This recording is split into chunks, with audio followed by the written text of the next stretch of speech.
Welcome everybody to the SSAA Industry Week, our first ever.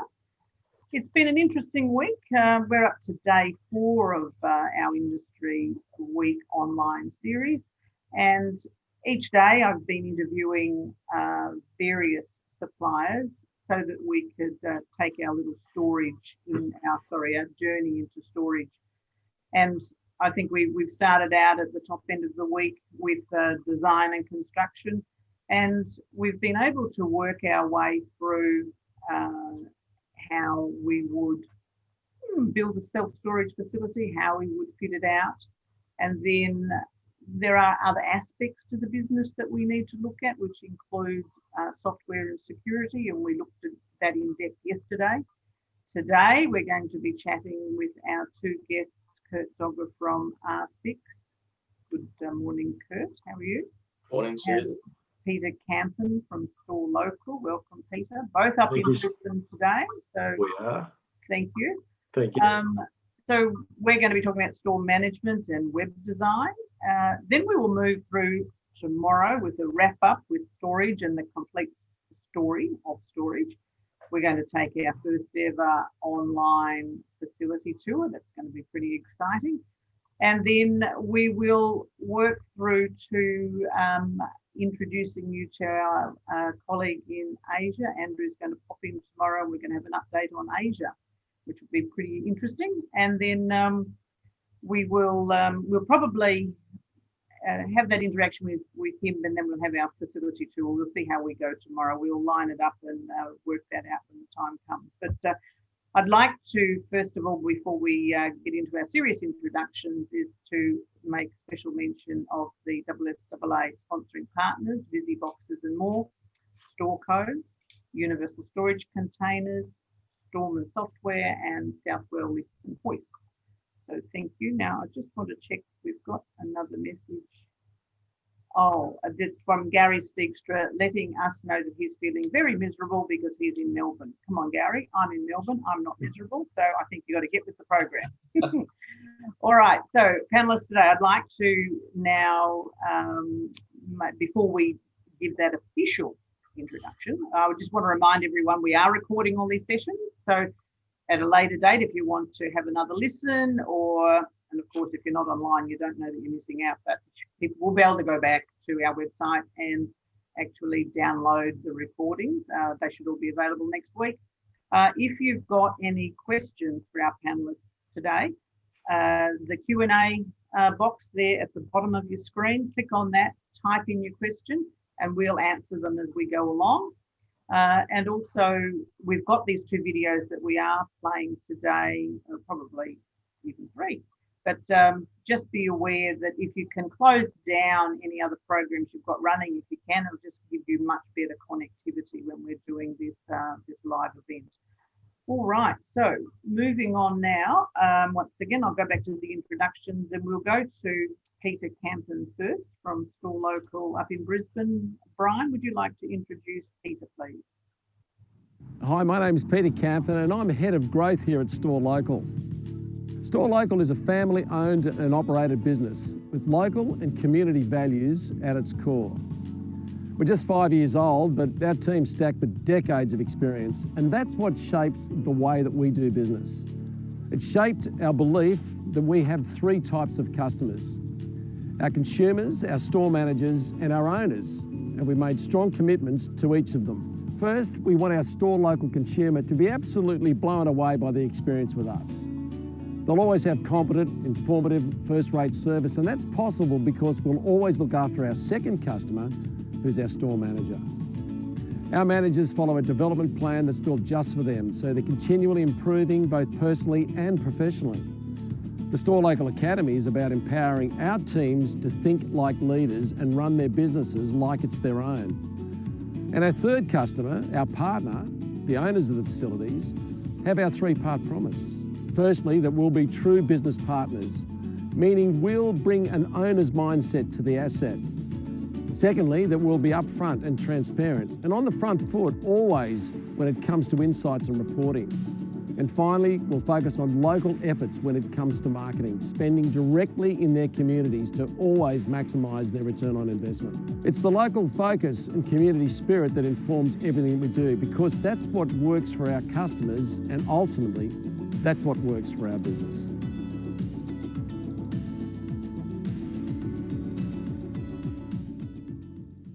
I'd just like to make mention in your intro there, Peter, I noticed the blue and orange piano that someone was playing. Now, I don't know whether you have them at all your facilities or just that one in Northcote. No, that's just simply one that's been become a friend of the Northcote staff, and it's there for anybody else to come along and play. So yeah, it's a bit of an attractive uniqueness to that particular facility. So I only discovered that recently because that's on one of the walking paths that I take when I'm out and about doing my exercise. So I saw it just the other day. So Yeah. it's a shame I'm not a piano player, but maybe I could start practicing. Thank you. All right. Pleasure. Now, our next panelist today is Kurt Dogger from R6 in Brisbane. So Brian, would you please introduce Kurt for us? Kurt is the head of customer experience for R6 Digital, one of Brisbane's largest digital and marketing agencies. Kurt also manages the customer experience for SiteLink International, the world's largest self-storage management software. Kurt has been in the storage industry for nearly 10 years, with extensive knowledge in cloud-based computing and digital marketing. He has managed the experience of over 1,000 clients for the past 7 years at R6 Digital. R6 Digital and SiteLink help companies big and small keep their processes simple, transparent, and customer-focused, whilst creating marketing campaigns that provide clients with industry-leading results. All right, so let's get stuck into it. We've got lots of questions. So I think I'm going to throw to you first, Peter. So I want to understand, you could explain to us what third-party management services are and what that means in the self-storage industry, please. Yeah, certainly. Look, it's not new to the industry. Third party, as it's described in the self-storage industry, has been around since the late 1990s, and it's developed more recently due to the investment in storage facilities by syndicated investors and people who are looking at it as a long-term investment, whether it's self-funded retirees going into investments or the like. And it's also an attractive feature for the people who are at different parts of their career, perhaps looking for succession planning options, for those who want to retain facilities but don't want to run them anymore. But look, it's in our case, a third-party management is where we actually manage the investment and operate the business on behalf of the owner. I do get asked the question about what's the difference between third-party management and franchising, because I've got a strong background in franchising. And look, there's a lot of elements between the two of them that are very similar. But it's taking the responsibility with what I call an entrepreneurial flair, which means that you run a business like it's your own, and you provide the resources to ensure that that business continues to operate and grow under that management structure. So we take responsibility for all the functions required to do those things, to build a business and run it efficiently on behalf of the owners of that facility. Thank you. So with these services that you're providing to your clients or your partners, and I think you call them both, within this service arrangement that you have, give us some examples of, what sort of important data that you provide for these partners, about their business. Sure. So look, I suppose when someone joins into a community or a group like ours, and we're not the only ones who do this, there's several other companies who do it. The first thing you need to do is get a really clear understanding of where that business actually is positioned today. You've got to have a deep dive into it. We do that through a business diagnostic tool that just questions every part of the business. You have to get to know it really well, and you do that with the owners. So we have a very transparent operation to do that. And that questionnaire delves into all parts of the business. It starts with, it's about 160 questions, and it can be quite confronting for people when we first do it. But it talks about their plans for the future and what sort of business plan do they have, indeed, if they've got a business plan, and do they actually stick to that business plan, and just trying to find exactly where they're positioned in terms of their market share and their performance, both financially and also the efficiency of the operation. The people that they have working in there, the unit mix with inside the premises, what potential there is to change all that, the market demographic, what their marketing plans are. So it's like this organoleptical analysis of someone's business where you take it and you strip it apart from top to bottom and get a really clear understanding, a sense of where it's actually positioned. And then you work with those people to understand, or the owners, our partners, what their ambitions are so that we can instigate and implement those into the business. So the sort of things that we do provide is a better understanding of who the actual marketplace is made up of, your demographics.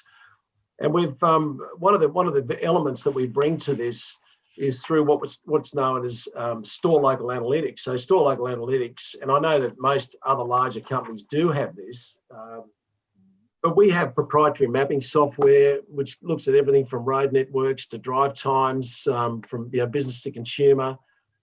Who's our customer catchment inside the area, and how far do different customers travel in any part of which day and what age, and what are the busiest days. So we really have a good understanding of the business and the catchment, the demographic, and we know who lives in your market, the age, and whether they have 2 cars or 1 car, and whether they're renting or whether they're owning or whether they're investing, and do they have a mortgage or don't they? And that really links quite closely to a lot of the things that Kurt will talk about, which is the efficiency of your marketing strategy and where you're investing money to actually capture the customer. So, we've got ambitious plans to help people grow businesses, but we need to understand the demographics.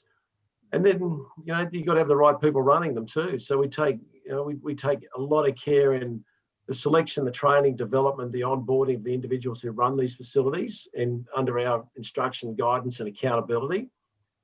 They have access to major technology and training platforms. We've partnered with a number of different companies in terms of selection and recruitment tools, identifying people's temperament and their ability to be able to do the job.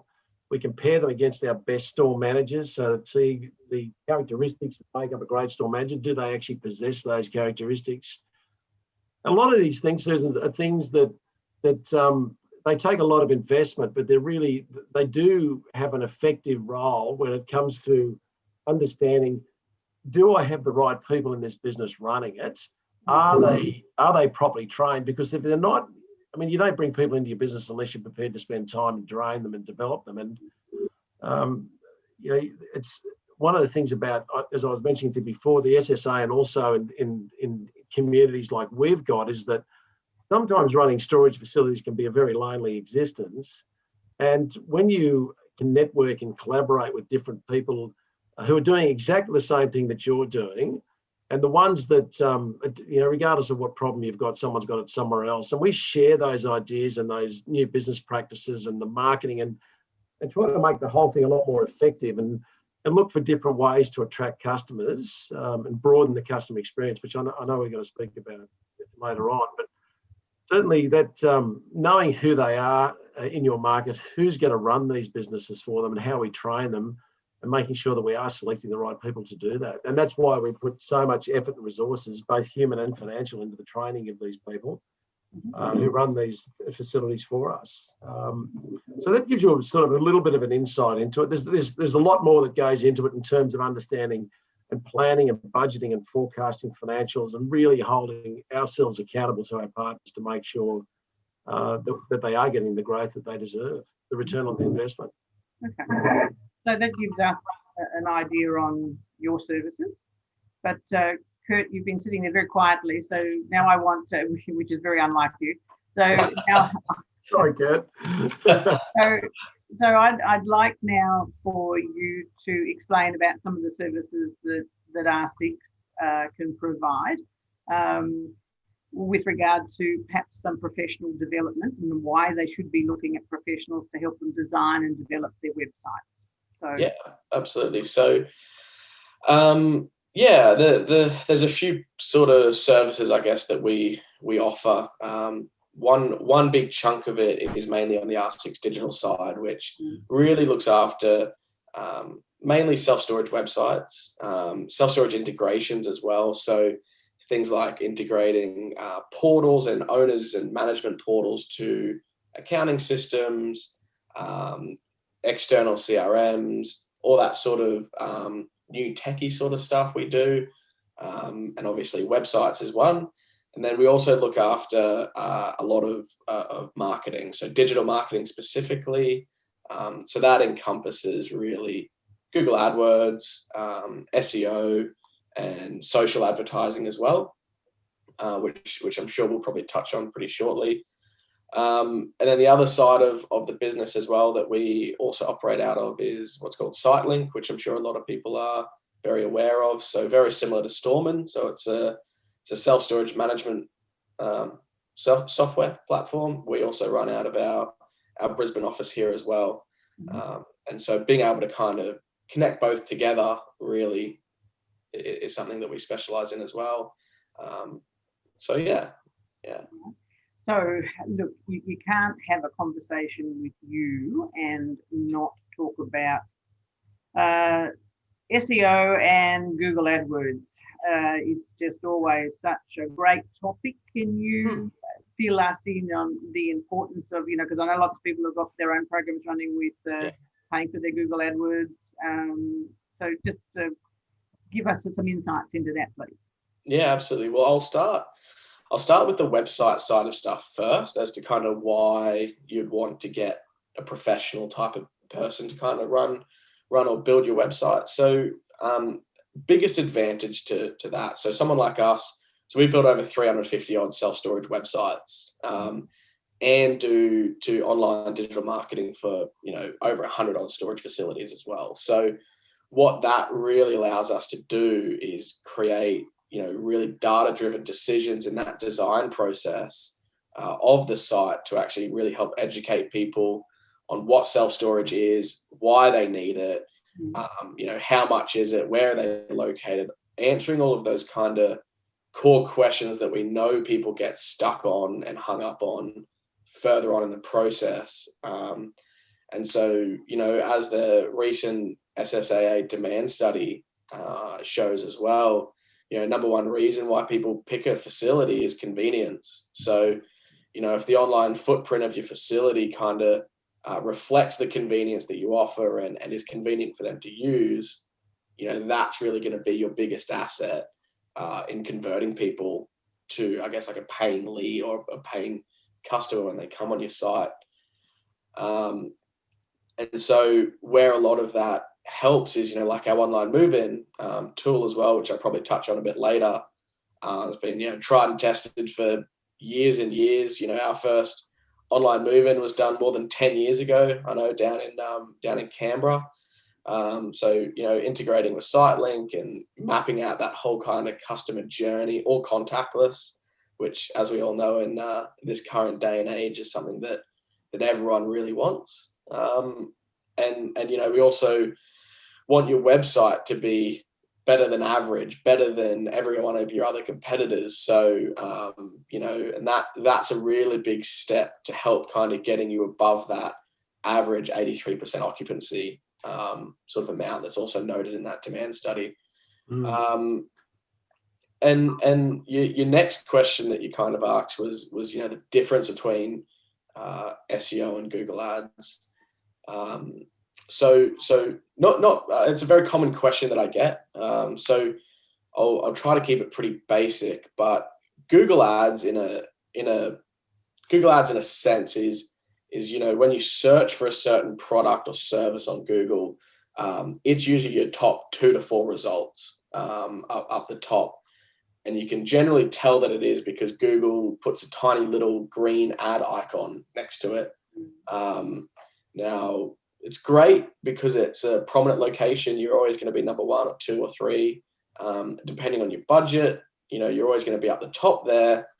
But the downside to that is that when your budget runs out or you decide to stop spending money, your ad disappears completely off the face of the page. It's not even there at all. So the whole system works a bit like a big auction platform. So, you'll have all your facilities competing for self-storage in Brisbane or self-storage in Gold Coast, all competing, and they'll want to pay $3 for a click, and then, you know, someone will want to pay $4 and $5, and that's what artificially raises the price of the ads. And then SEO, which stands for search engine optimization, is effectively all the results underneath those ads. So that's things like your Google Maps listings and all your results underneath it. So yeah, that's the difference. So it really matters about the, I'm going to say the wording that you use within your website and how often you use certain words, even when you're building a website and you're trying to tell someone a story. You know, because if it's a storage website, the word storage or your business name needs to be mentioned many, many times, doesn't it? That's how it works. Yeah, and it's always this perfect balance that us as a marketing agency really needs to hit. You know, you've got content is a massive part of an SEO strategy, and making sure that it's written in a way that Google understands. So that's things like littering your keywords like self-storage in Brisbane throughout the content. That's a massive part, but at the same time, Google's very smart, so you can't be really spammy, and you can't just do what's called keyword stuffing, where you just put all the keywords in. Google's a lot smarter than that. So you've got to be very creative in the way that the content gets written to actually say, this is who we are, this is what we are, this is where we are, whilst using those keywords so that people can understand it and digest it. And at the same time, Google actually pick it up and also understand what you're trying to rank for. Yeah. So, all right. So we've now got the website, and people go in there, they're not going to go in there and put that they want Brisbane self-storage. They're probably going to say storage in Brisbane. So how does that eventually equate to a paying customer for Brisbane self-storage, let's say? Yeah. Or a big one. A big one is you know, storage near me, or a specific type of storage. So, you know, safe storage. Safe storage, wine storage, car storage, boat storage, secure storage, etc. We have a list of hundreds of the searches that people kind of actively search for. So it's a good question, because, you know, very, very, very frequently, you know, marketing people get a bad name by just charging thousands and thousands of dollars, and, you know, I don't know what it's really doing. But it's pretty simple. That sort of side of stuff's really getting your name out there and dragging people to your website. And then when they're on your website, you have to be answering those core questions, which I touched on at the start about the website design side of stuff, which is, what is storage? What's it used for? How much does it cost? Is it $10 a month or is it $1,000 a month? A lot of people just don't know. Funnily enough, you know, everyone in this room probably would know the rough sort of price of a storage unit. But, you know, when I quiz my friends or ask my friends about it, granted I'm quite young, but they have no idea. And unless you've used it before, you don't. So it's kind of answering and going back to the basics and answering those questions, really. But to kind of move that into going, okay, well, there's someone on my website now, how do I actually get them moved in and paying?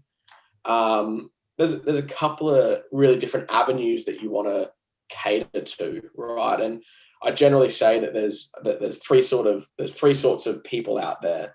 You've got your younger generation, right? A bit like myself, Susan, and you've got your kind of middle generation, which is kind of your middle age, and then you've got your older generation. So the younger generation are gonna, you know, they already know everything, right? They know what storage is, they know how much it is, they know everything about everything, and so they want to do it themselves, right? And so that's where the you know, the online and the contactless move-ins works for them, and it always has, and that's why there's been a real big part of it over the past 5 years. Now obviously that's grown a lot over the past 6 months.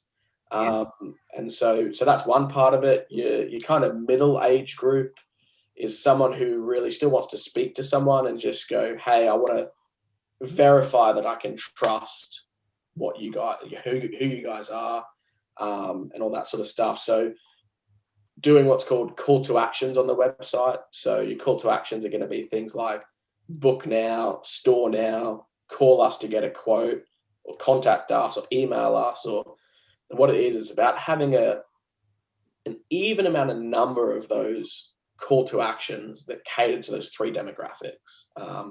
And so, you're also going to want to have, the older generation that will want to call and, talk about grandkids and their cats and their dogs and all that sort of stuff. And so that's why, it's very important to have a great manager, that can still answer those calls and deal with them.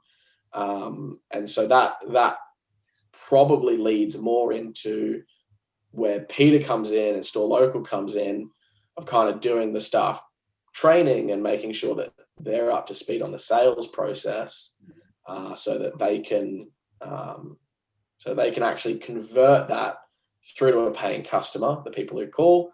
Obviously, the online bookings automatically convert to a paying customer through the website, but Peter's probably got some more sort of info on that.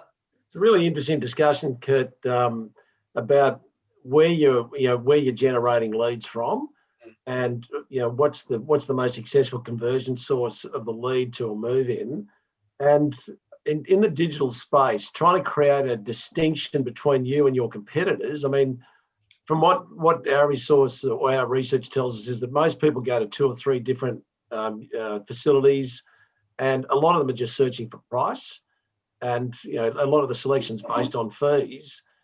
And so how do you get that distinction or the differentiation with the younger generation where it's more than just the fees themselves? Does it matter about what the facility offers? Because when you don't have that human interaction, and I'm probably showing my age here at the moment, I'm just trying to get, how do we get into the heads of the younger generation, because they do like contactless, they do want to do it all online. I get that, but it's, how do you create a differentiation? Because we all effectively do the same thing, and why would they choose you over me and vice versa? It's one of those things where we look at the lead that comes in. If again, the research that we've done on our stores is that the highest conversion rates are phone-ins and walk-ins. Quotes online are probably the least high conversion, and you're sort of wondering about spending the money. Where do I get? It's once the lead comes in, and actually what you do with it once you get it, and how do we make contact with people in your age group?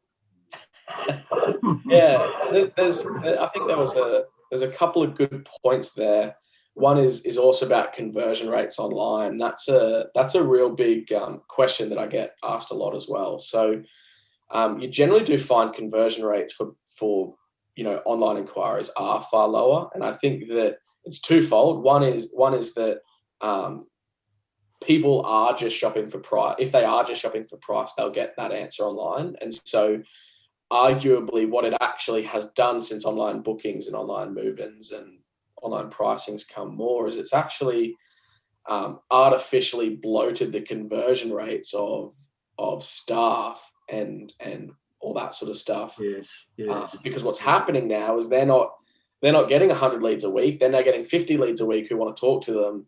Whereas before, before they were getting far more. And so it's just saving time, really, and just getting rid of those people. One of the issues for business owners who are looking at this thing, I mean, so many industries are pressured under fee competition, and fee competition just leads to a race to the bottom, and we're all trying to sell our business based on our fees and not offering anything else externally that sort of holds the fee up. Profitability is great in these businesses. How do we make sure that we're not just damaging our fee card by continuing to race to the bottom? You can have it, for nothing for the first 6 months. And I know we have introductory offers and all those sorts of things, but I think it's a great discussion to find, within this industry, how do we create a distinction between us?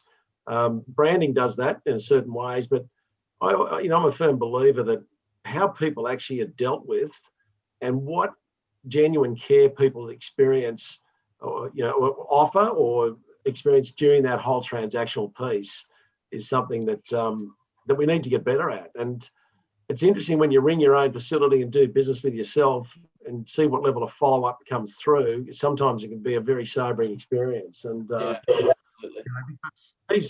think something that's been interesting as well, Peter and Kurt, is that Kurt's been referring to the latest study that the Self Storage Association has undertaken, which is, and I'm just going to change the name of it there, Kurt. We actually call it the State of the Industry 2020 report. Okay.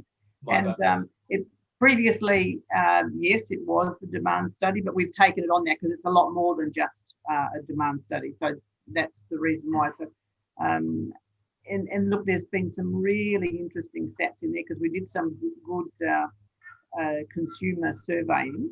And I think that if anyone hasn't had a good look at that report, I think that will give you a bit of insight into what the customer of the different demographics are looking for.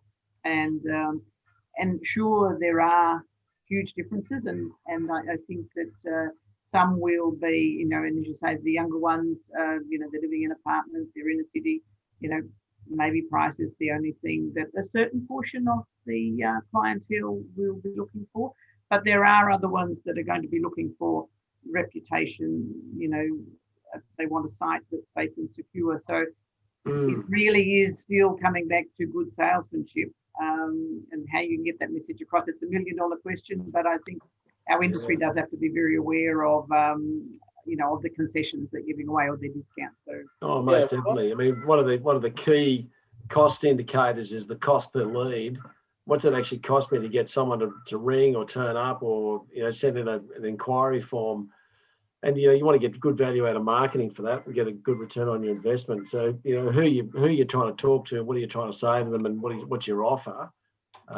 Do you get the return on that investment? That's just a question. I mean, constantly asking, how do we do that? How do we get that differentiation? Which probably moves on to sorry, I don't want to hog the conversation, but around that is that when you look at the diversification of income streams in other industries and what they're doing to attract customers or provide a broader customer experience in what we do. I mean, we actually offer a solution to people's needs in terms of their storage facility requirements, which is offering a lot of peace of mind, I think, in what we do in the storage industry.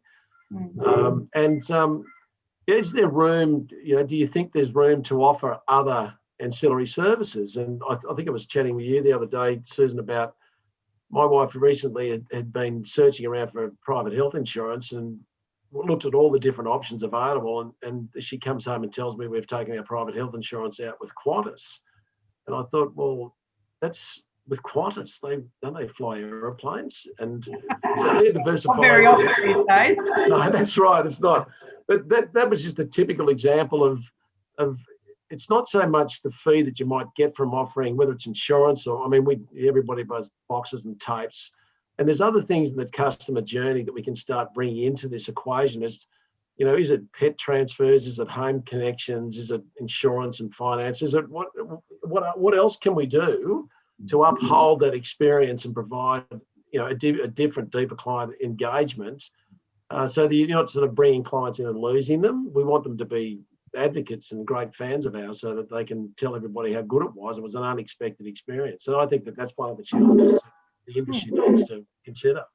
And it will remain a challenge, but I also think that I'll go back to that report again. It certainly came out with some really interesting stats on what the consumer experience was and the conversion, as you're saying, from these online inquiries were surprisingly lower than what you would have expected. Can I flip over to you, Kurt? And we've been talking about certainly this marketing to self-storage facilities. Have we seen a change in that over the time? And how have our facility owners adapted to that? Absolutely. So one thing that I would point out, which was a really cool thing that we noticed throughout this kind of COVID time was that we found that facilities were getting quite a few more move-ins through the online booking system at rack rates. And so what we found very interesting is that when people call, they do ask for discounts, they do ask for that sort of stuff. But you take buying an airplane ticket, right? You go to Qantas's website or Virgin's website, and you see, oh yeah, a ticket to Melbourne's $350. They're not asking for a discount. They go, okay, well, it's $350. That's how much it is. Great, click it.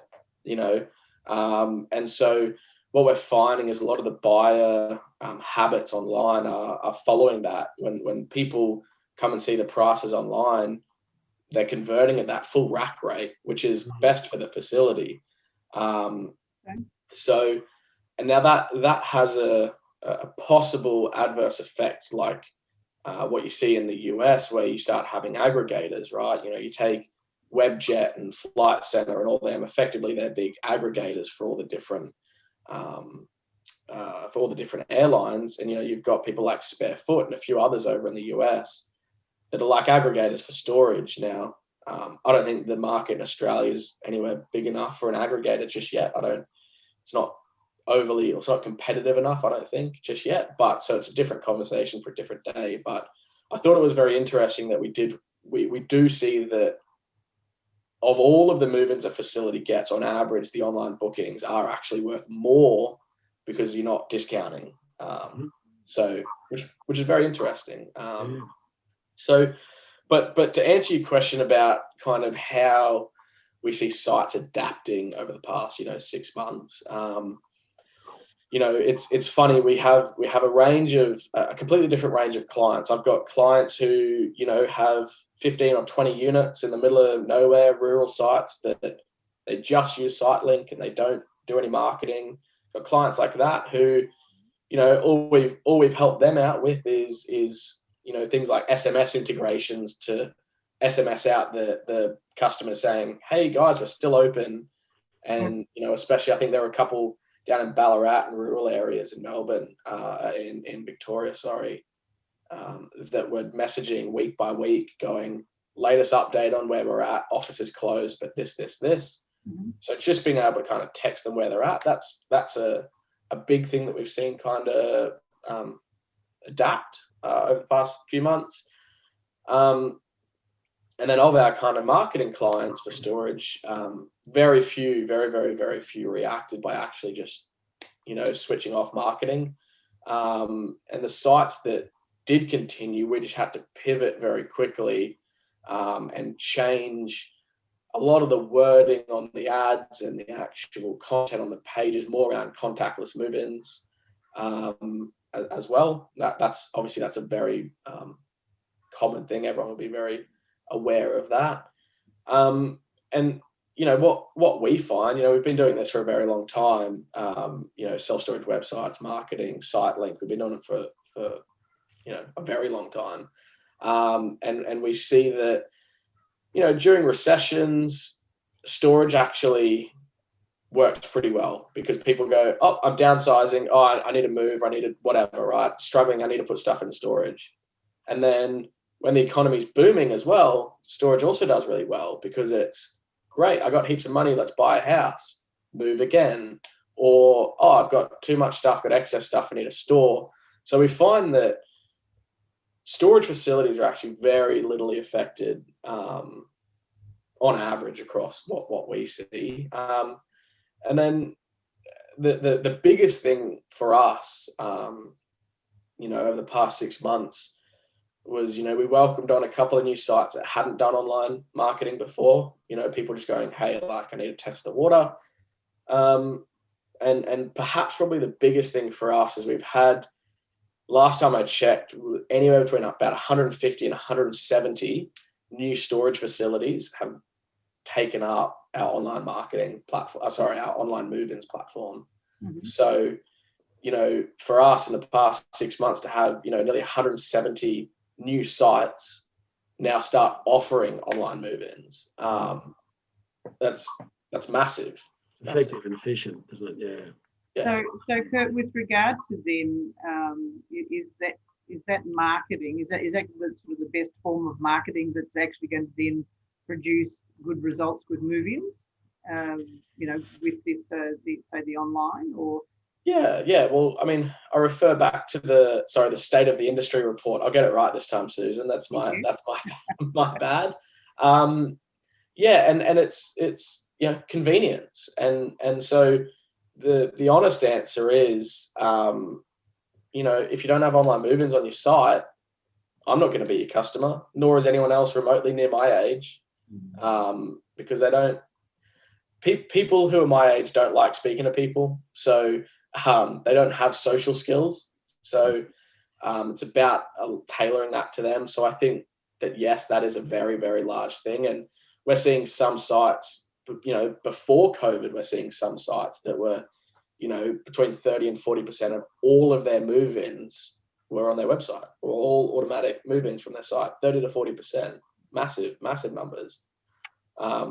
And unfortunately, not everyone's in your demographic using storage. So there's still hope for everyone else out there that's offering storage to a wide range of people. So absolutely. And it's not all underdeveloped young people who have no social skills that want storage. There's other people that want storage as well. So no, I don't think that it's massively an issue if it's not online, but I think that there's just a big chunk of the market that you would be missing out on, really. But people need to be considering all of their options, don't they? Yeah, exactly. So how do we make contact with the people who don't realise that they need storage, or they think that they just? I mean, you've got people who, for example, who've got various hobbies and need somewhere to do that, or they've got different passions for other different things, or they want to run a business that they can't do it effectively from home but don't want to take retail outlets, want to run a gallery and need still paintings, whatever it might be, decluttering houses and all that. Yeah. It's broadening. It's not just people moving house or downsizing. There's a whole lot of others. And you look at the mix of facilities today and bringing in mini warehouses, and some of the advertising you see out there is just really creative. And I'm sort of trying to move away from let's just not do it on contactless auto move-ins. It's attractive and fees are attractive, but how do we broaden the market and get more people? I didn't realise that I actually need that. That would be a great idea. And we're seeing many warehouses inside some facilities are just being eaten up straight away. It's just really. So I see that's probably a two-part question there, and so I'll try to answer it in two parts. But offering kind of more services, one thing we're seeing quite a bit is offering those like man sheds, man caves that are more for your tradies, more for your whether someone actually wants just a hangout area. I couldn't imagine why you'd want to hang out in a storage facility, but people caves, I think they're called, aren't they? Or but we find a lot of tradies do actually tradies fit into those kind of larger units. But again, if you're the hard thing is it's very hard to make that work in a capital city that's cost effective, because they need so much room. You can't be charging them $2,500-3,000 a month, because that's how much a full-sized warehouse is in a industrial site. So I think that's sort of one part of kind of what extra you could offer. But I think about to get storage in front of people, there's two kind of ways of advertising for that. One is really brand awareness, which works very well for large players like your Nationals, your StoreLocals, and Storage King, Kennards. All the large players do brand marketing very well, and so that does help. Now that's very hard to do for between 1 and 5 sites or 1 and 10 sites. It's very hard to do brand advertising. But I think that the hard thing is I don't know anyone who would wake up one morning and go, oh, I feel like getting a storage unit today. It is very life driven, and it is very, I'm sick of walking all over my stuff in my spare room. I need somewhere to get rid of it. Or I'm moving, or I'm getting divorced, or I'm moving out of home, or it is very life driven. And so I see quite a lot. You've got a lot of storage facilities who do social marketing, so social media. Now, we've never seen that work well in storage. Now, we do a lot of social advertising outside of storage for other businesses, like, we do a lot of big shoe brands. We do a bit of advertising for lawyers and a few other bigger ticket things that can work on social, or very social products like shoes and clothes and all that sort of stuff works quite well. But I think that because storage isn't an overly social product, people don't just go, oh, I might get an additional storage unit today. It's very hard to kind of make social work and create that awareness. So I think that I may not quite have an answer for that, but I think that I don't know if there is actually a market there. I think that educating on what storage is and what it can be used for is one thing, but I don't quite know how that would be able to get out to the main population to kind of. Yeah, that's quite often storage is looked at as almost a grudge purchase. Correct. Yeah. As you're saying, you can't imagine. You have to have it when you really do have a need. It's not like going out to buy a pair of shoes. So Correct. It's quite different. It's a bit like marketing creates to be. We want them to become their client before they actually need us. So how do we get that message out? Which is a discussion for the marketing guys. I mean, if people own storage facilities are investing $40,000 or $50,000 or $100,000 per outlet on an annual basis in marketing, they've got to decide where's this budget going to go to. Is it going to be a local focus, and how do I find the right customer? And education, as you mentioned, I think, Kurt, is really important to that, to them understanding what it is that we actually do. We know that probably 85% of everybody that uses our facilities is in a 15-minute drive. So it's not the branding is really helpful, but the experience that you actually get when you're speaking to the people and how they deal with you, taking a genuine interest, I think is one of the defining reasons why they choose one facility over the other. Oh, I agree entirely. But can I just interrupt you both there? We have actually had a question that come in from Carolyn Prevera. So we're going to go back to talk about, it's going to be all about you, Kurt, because it's about young storers who are signing up online. She's asking, well, they still got to call into the office and supply ID, because that's something that's really important. But if they're not doing that, then the storage business is going to be missing out on selling ancillary products. So packaging to this customer, and more importantly, if they're not calling in to a facility to establish who they actually are, is we're running the danger of checking people in. We don't know, we haven't ID'd them properly. Yeah. Good question. And so one thing that we have, again, two-part question probably to that.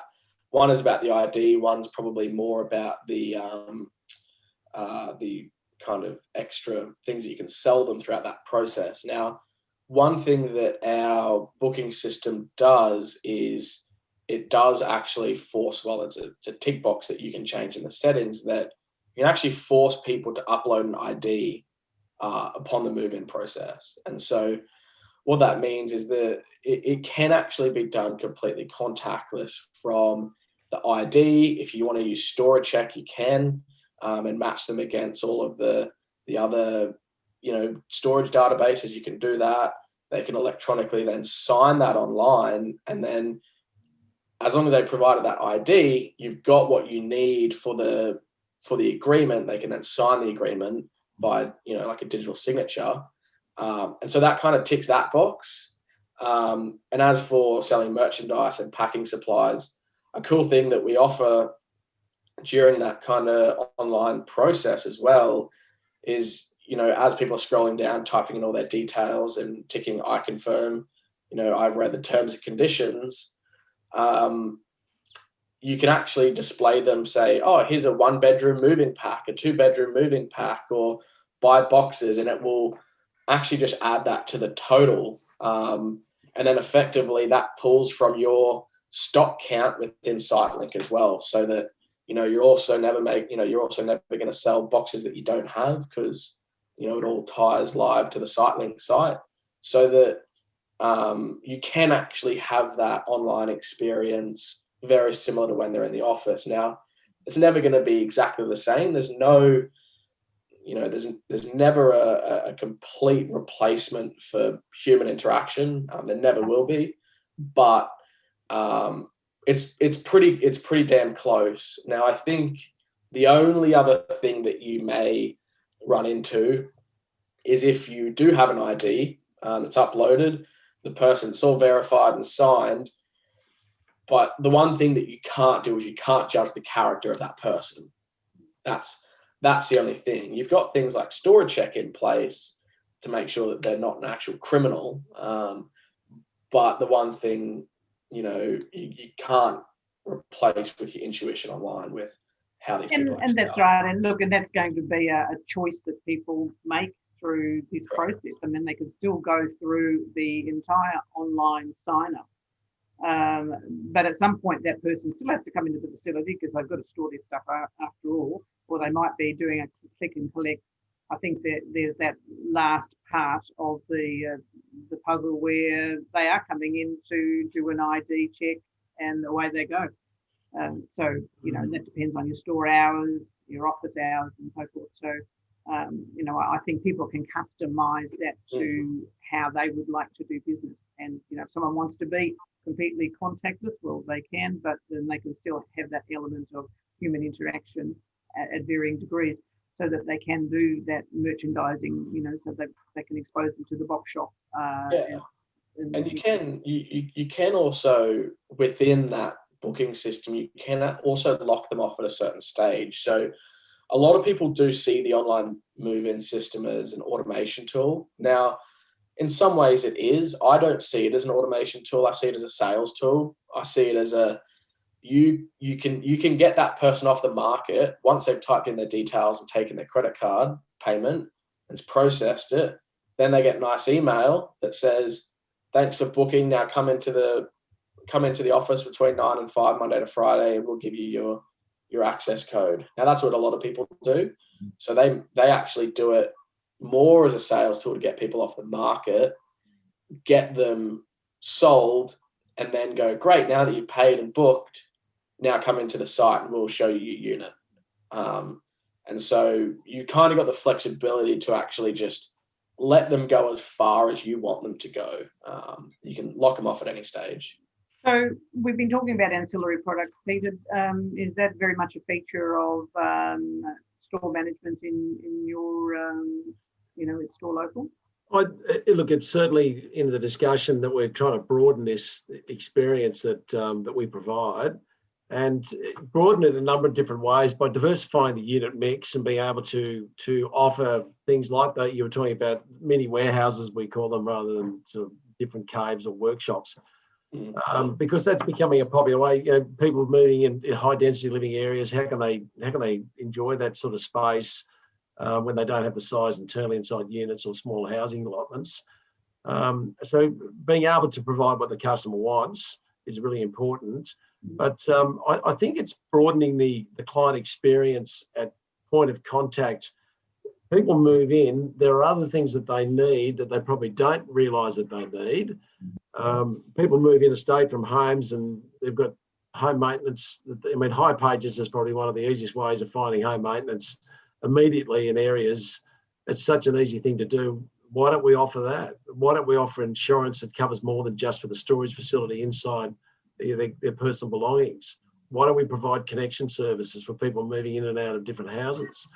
I mean, that's not to say, we've got a great income stream that might come from that. That's to broaden the client experience to provide something that's a bit different, because people are so busy in their lives, and when people can you just do all this stuff for me? I just don't want to have to do all this. And I'm not going to pack their boxes for them. I'm sorry. No, that's right. But but there's concierge type services that I think that we can be involved with that broadens that range. And there's in the great book Good to Great, building great businesses, they talk about your hedgehog concept, which is what's the thing that makes you bulletproof. Well, the storage business is the move-ins and the storage facility, and what we actually do is that's what makes us bulletproof as a business. But why can't we offer something that's better? Why can't we have an experience or do we really care about the client experience? Is it just about get them in, get them out, and that's it? I mean, these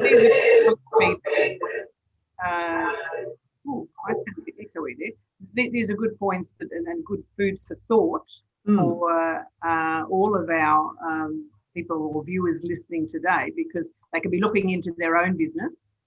Yes. Thinking about some of these points you brought forward. Look, we're running out of time. Yeah. We're about to wrap up, but Kurt, just a very quick, any particular, and you've got 30 seconds to answer this, any particular observations because of COVID-19? Yeah, I mean, well, I'll touch probably on what Peter was saying, if that's okay. I'd rather not focus on very quickly. COVID. Sorry. Yeah, one thing that we see at the moment, we do a lot of work out of the UK.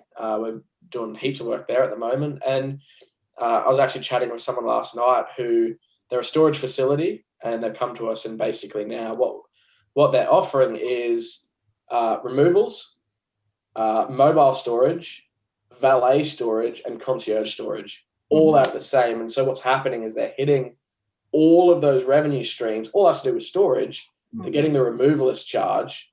They can pack their boxes. They can just deliver a box and pack it on their lawn if they want. They're getting all of that. And so that's a really cool thing that we notice more and more people in the UK are doing. They also do a lot of paper shredding services as well. A lot of people offer that in the UK at a storage facility. So they'll go store your archive cartons, and after your 7 years are up, let us know the code of the box and we'll shred it for you and give you back the paper sack full of shredded paper. So that's another cool thing that, yeah. So there are extra services that people should be thinking of to make it a well-rounded experience, depending on who the customer is. Yeah, and that's just scratching the surface as well. There's, off the top of my head, there's probably 6 or 7 others that I know UK people doing at the moment. So yeah. Perhaps this could be a very good conversation for our convention and that we're having online in March next year. So, absolutely. Any last thoughts from anyone? We've got very few seconds left. Okay. You mentioned COVID. One of the observations for me about what's happened over the last several months inside this industry is to say how resilient the self-storage business has been in these troubled times. I mean, there's been little or no change in income. There's the profitability is still flowing to the bottom line in many areas, particularly in Melbourne, surprisingly enough.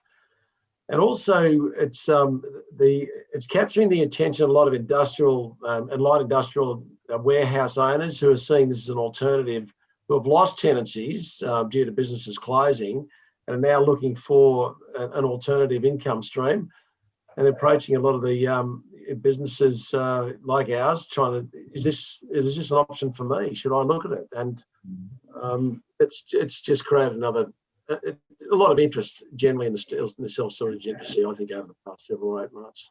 And any last words? Yeah, I mean, the only one cool, interesting thing that we did see is, but before this webinar, I put together a whole bunch of stats, which I didn't get to touch on. But one thing that we found is on average, we're reporting triple the amount of move-ins since COVID for the people who were already using Rapid Store, so the online bookings. Yeah. And also spoke with our US team as well. So our USA office are reporting tripled move-ins as well since February. They're reporting tripled, which I think is just a very exciting stat. For someone like me who's in the digital space and all that. Yeah. How you love your stats. All right. We're going to have to call it there. But thank you to everyone that's come online today. Brian is going to just remind everyone very quickly about our SSAA member benefits. Brian, can you play a short video for us?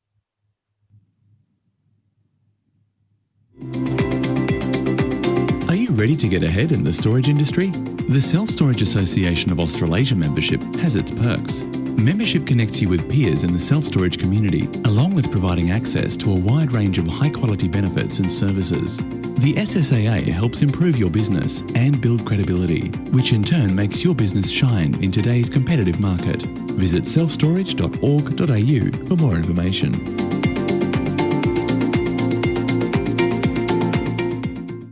Thank you, Brian. And just as a quick wrap up, would you two gentlemen like to leave a contact for anyone that would like to follow up with you? So a phone number, email address, Kurt? Yeah, absolutely. Do you want me to type it out, or do I just say? No, just say it out loud.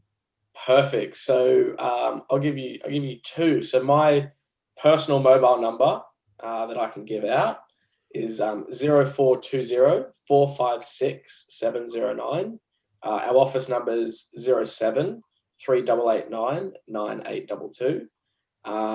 And either support at r6digital.com.au or Kurt at r6digital.com.au will come through to me.